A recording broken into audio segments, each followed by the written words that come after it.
গাইবান্ধা শহর জুড়ে বেওয়ারিশ কুকুরের উপদ্রব ভয়াবহ আকার নিয়েছে। দলবদ্ধ কুকুরের কামড়ে ইতিমধ্যে প্রাণ হারিয়েছেন 5 জন। শিশু ও বৃদ্ধদের নিরাপত্তা নিয়ে চরম উৎকণ্ঠায় জেলাবাসী।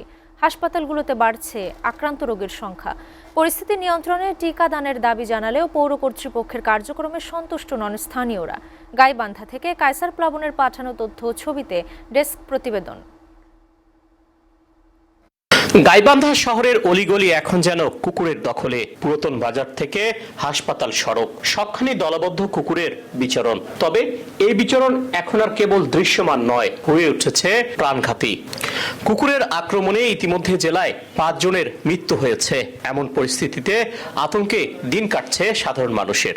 করার পরে আবার ডাং দিছি, দেওয়া মাত্র আবার উড়িয়েছে, আবার ঠ্যাং কামড় দেওয়া হয়েছে। সবচেয়ে বেশি ঝুঁকিতে আছে শিশু ও বৃদ্ধরা। সন্ধ্যার পর জরুরি প্রয়োজন ছাড়া ঘরের বাইরে বের হওয়া এখন দায়। সন্তানদের একা স্কুলে বা বাইরে পাঠাতে সাহস পাচ্ছেন না অভিভাবকরা।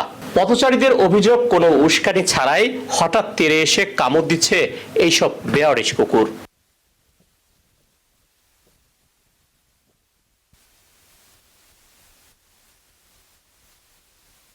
জেলা হাসপাতালের তথ্য বলছে, প্রতিদিন কুকুরের কামড়ে আক্রান্ত হয়ে অসংখ্য রোগী হাসপাতালে চিকিৎসা নিতে আসছে।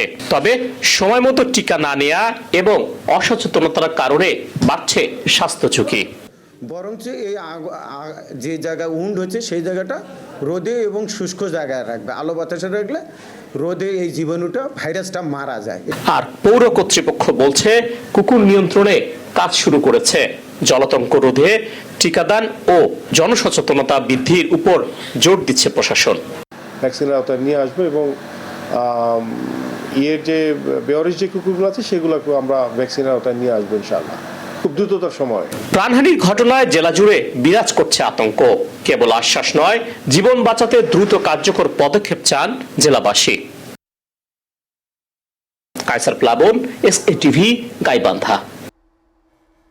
বৈদ্যুতিক ব্যাটারি চালিত রিকশা ও অটো রিকশায় সয়লাভ হয়ে পড়েছে পুরো পটুয়াখালী শহর।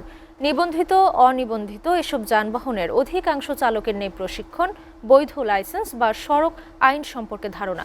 ফলে প্রায় ঘটছে দুর্ঘটনা ও প্রাণহানির ঘটনা।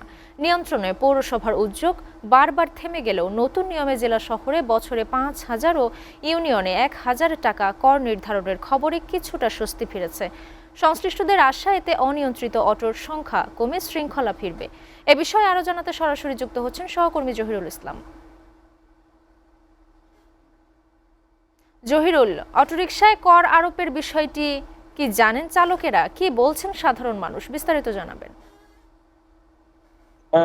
কয়েকদিন আগে যে সরকারের পক্ষ থেকে পৌরসভা এবং ইউনিয়নগুলোতে অটোরিকশা এবং রিকশার উপর যে কর আরোপ করার যে ঘোষণা দেওয়া হয়েছে, তার কারণে কিন্তু বিভিন্ন শহরে স্বস্তি ফিরে এসেছে। আপনি জানেন যে বিভিন্ন দেশের বিভিন্ন শহরই অবৈধ অনিবন্ধিত যে অটোরিকশা গুলো রয়েছে তা দিন দিন বেড়েই চলছে, যার কারণে শহরগুলোর যে যানজট সেটি কিন্তু দিন দিন বৃদ্ধি পেয়েছে। যার কারণে এই অটোরিকশার কারণে প্রতি বছর প্রায় অনেক মানুষই মারা যাচ্ছে।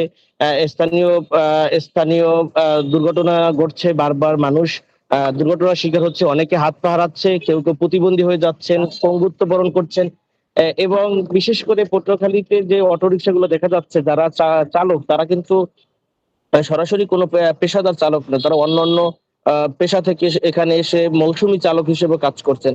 যার কারণে শহরে মানুষের জীবনযাত্রা কিন্তু একটি দুর্ভোগে পরিণত হয়েছে।